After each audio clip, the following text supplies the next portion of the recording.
దాదాపు ప్రతి మనిషికి వారి వారి స్థాయిలకు తగిన అప్పులుంటాయి. పెద్ద పెద్ద పారిశ్రామికవేత్తలకు కూడా వారికి తగినట్లుగా అప్పులుంటాయి. అంటే బ్యాంకుల నుంచి తెచ్చుకునే లోన్లు వంటివి. అయితే అప్పులు లేని సామాన్యులు ఉండరంటే అతిశయోక్తి కాదు. అప్పుల బాధలతో అల్లాడిపోయేవారు ఈ రుణ బాధల నుంచి ఎప్పుడు గట్టెక్కుతామురా దేవుడా అనుకుంటూ కనిపించిన దేవుణ్ణి వేడుకుంటారు. అప్పులు తీర్చుకోవటానికి నానా పాటలు పడుతుంటారు. అటువంటి అప్పుల బాధితులకు ఆపద్బాంధవుడిగా వెలుగొందుతున్నాడు శ్రీ వెంకటేశ్వర స్వామి. సాక్షాత్తు లక్ష్మీదేవి భార్యగా ఉన్న వెంకటేశ్వర స్వామి సైతం కుబేరుడికి అప్పులు ఉన్నాడని, వడ్డీలు కడుతుంటాడని, అందుకే ఆయన్ని వడ్డీ కాసులవాడు అని కూడా పిలుస్తారు. అటువంటి వెంకటేశ్వర స్వామి తన భక్తుల మొర ఆలకించి అప్పుల నుంచి విముక్తి కలిగించే దేవుడిగా పూజలందుకుంటున్నాడు.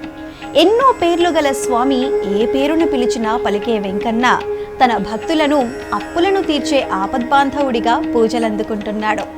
ఈ దేవాలయంలో శ్రీ వెంకటేశ్వర స్వామిని బుగుల్ లేదా గుబులు వెంకటేశ్వర స్వామి అని పిలుస్తారు. గుబులు అంటే కలత, చింత, బాధలు వంటివి తీర్చే వెంకన్నగా పిలుస్తారు. ఈ గుబులు వెంకన్న దేవాలయాన్ని దర్శించుకొని అక్కడ ఉండే అఖండ దీపంలో నూనె పోసి దీపం వెలిగిస్తే అప్పుల బాధలన్నీ తీరిపోతాయట. అలా తన భక్తుల అప్పులు గుబులను తీర్చే గుబులు వెంకన్నగా పూజలందుకుంటున్నాడు స్వామి. హైదరాబాద్ వరంగల్ హైవేలో చిల్పూరు గుట్టలో వెంకటేశ్వర స్వామి ఆలయంలో ఉన్న అఖండ దీపంలో నూనె పోసి వెంకటేశ్వర స్వామిని దర్శించుకుంటే స్వామివారి అనుగ్రహంతో అప్పులు తీరతాయని భక్తులు నమ్ముతుంటారు. అలా ఈ దేవాలయానికి వచ్చిన భక్తులు దీపం వెలిగించి స్వామి మా రుణ బాధల్ని తీర్చమని వేడుకుంటారు. అలా అక్కడికి వచ్చిన భక్తులు తమ రుణాలు తీరిపోయాయని చెబుతూ ఉంటారు.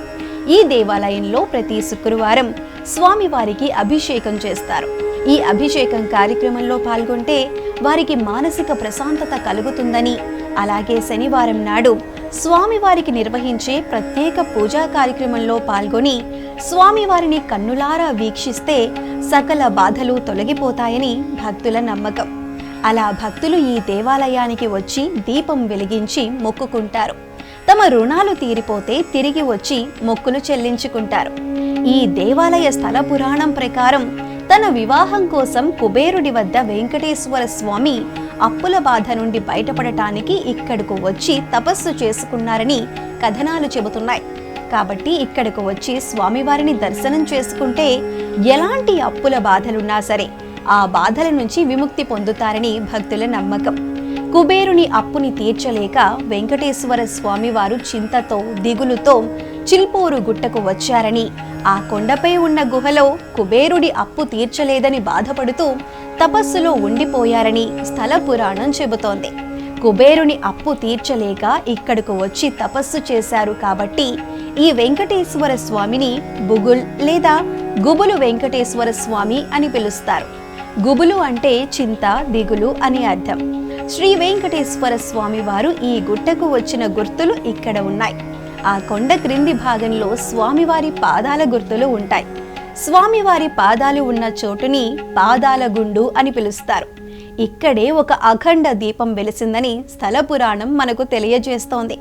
ఈ ఆలయంలో ఉన్నటువంటి అఖండ దీపంలో నూనె వేసి దీపం వెలిగిస్తే ఆర్థిక ఇబ్బందులు తొలగిపోయి రుణబాధలు తీరతాయని భక్తులు ప్రగాఢంగా నమ్ముతారు.